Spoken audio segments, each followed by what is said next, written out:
আজকে কথা বলবো জুলাই হত্যাকাণ্ডের মৃত্যুর সংখ্যা নিয়ে। এই জুলাই যোদ্ধাগুলো নিজেদেরকে অনেক মেধাবী বলে দাবি করে, কিন্তু তারা গণিতের মধ্যে অনেক কাঁচা। তারা সবসময় ভুলভাল সংখ্যা আমাদের সামনে উপস্থাপন করে, একবার 1500, একবার 1400, একবার 800। তো ক্যালকুলেটর নিয়ে বসেন, চলেন আমি হিসাব করে দিই। ইউনুসে বলেছে সংখ্যাটি 1500, আবার ইউএন ফ্যাক্ট ফাউন্ডিং এ আরও 100 কমিয়ে 1400। বাংলাদেশ সরকারের গেজেট অনুযায়ী আরও 600 কমিয়ে 844 জন।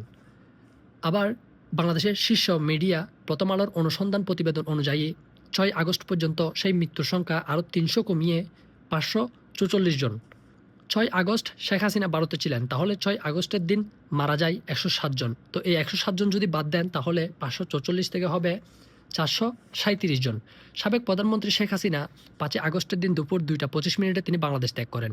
আওয়ামী লীগের কোনো নেতাকর্মী এলাকায় ছিল না, বাড়িঘরে ছিল না। তাহলে 5 আগস্টের দিন দুপুরের পর নিহত 108 জন।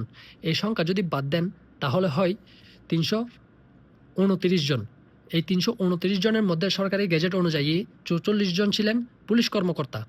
তাহলে এই 329 থেকে যদি 44 বাদ দেন, তাহলে এই সংখ্যাটি দাঁড়ায় 285 জনের মধ্যে। এই 285 জন হচ্ছে 36 দিনের আন্দোলনের নিহতর আনুমানিক একটি সংখ্যা। বিবেকের আয়নায় দাঁড়িয়ে প্রশ্ন করেন, এই 285 জনের মধ্যে কয়জন আওয়ামী লীগের নেতাকর্মী ছিল?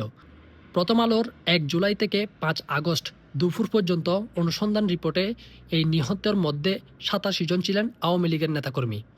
তাহলে এই 285 থেকে যদি 87 বাদ দেন, তাহলে এই সংখ্যাটি দাঁড়ায় 198-এ। তো এই 198-এর মধ্যে কয়জন শিশু ছিলেন? প্রথম আলো সহ বাংলাদেশের বিভিন্ন পত্রিকার সঠিক অনুসন্ধান রিপোর্ট অনুযায়ী এটা পরিষ্কার ভাষায় বলা আছে যে জুলাই আন্দোলনে নিহতদের মধ্যে 133 জনের হচ্ছেন শিশু। এই শিশুগুলোকে আন্দোলনে এসে মারা গেছে, গুলিবিদ্ধ হয়ে মারা গেছে না।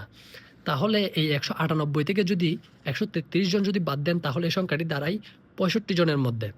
এই জুলাইয়ের নিহতর ছবি, সংখ্যা, মানে কয়জন মারা গেছে, এটা এখনো পর্যন্ত তারা কোনো ধরনের কোনো পরিসংখ্যান এখনো পর্যন্ত আমাদের সামনে উপস্থাপন করতে পারে না, কোনো সঠিক কোনো তথ্য দিতে পারে না যে এই মানুষটা জুলাই আন্দোলনে গুলি খেয়ে মারা গেছে, এরকম এই ছবিটা আছে, অমুক জায়গায় মারা গেছে, এরকম কোনো ধরনের কোনো তথ্য তারা এখনো পর্যন্ত দিতে পারে নাই। বাংলাদেশে প্রতিদিন শুধু মশার কামড় খেয়ে 2500 থেকে 3000 মানুষ এমনিতেই মৃত্যুবরণ করে।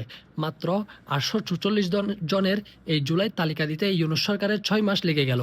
তারপরও সঠিক তালিকা জাতির সামনে এখনো পর্যন্ত তারা উপস্থাপন করতে পারেনি, কোনোদিন পারবেও না। 34 দিনে জুলাই আন্দোলনের হিসাব করলে দৈনিক গড়ে 24 জন করে মারা যাওয়ার কথা। ইউনূসের এই জুলাই গেজেট সম্পূর্ণ ভুয়া। সত্য হচ্ছে 1 জুলাই থেকে 4 আগস্ট পর্যন্ত জুলাইয়ে আওয়ামী লীগ, বিএনপি, জামাত ও পুলিশ মিলে নিহতর সংখ্যা 111 জন। এর মধ্যে অধিকাংশ ছিলেন আওয়ামী লীগ ও পুলিশ কর্মকর্তা। জুলাই যোদ্ধাদের মতে এই জুলাই শহীদ সম্পূর্ণ প্রশ্নবিদ্ধ। এখানে কোনো যদি, কিন্তু বা আবশ্যক নেই। এই জন্য মুখোশধারীরা স্লোগান নকল করে গুজব ছড়িয়েছে। মনে আছে 1971 সালের মুক্তিযোদ্ধা স্লোগান কি ছিল? তুমি কে, আমি কে, বাঙালি বাঙালি। আর এই 24শে জুলাই স্লোগান ছিল তুমি কে, আমি কে, রাজাকার রাজাকার। চোরদের এই কীর্তি শুনলে, তাদের এই জুলাইয়ের ভুলভাল সংখ্যাগুলো শুনলে আমার সকাল বিকাল সন্ধ্যা সবসময় হাসি পাই। সত্য সবসময় সুন্দর হয়। এই ভিডিওটা আপনি শেয়ার করে দেন আপনার সেই চোদনা বন্ধুকে, যেই বন্ধু জুলাইয়ের এই জঙ্গি হামলার মধ্যে মানে নিজে অংশগ্রহণ করে নিজেকে জুলাই যোদ্ধা দাবি করতেছে।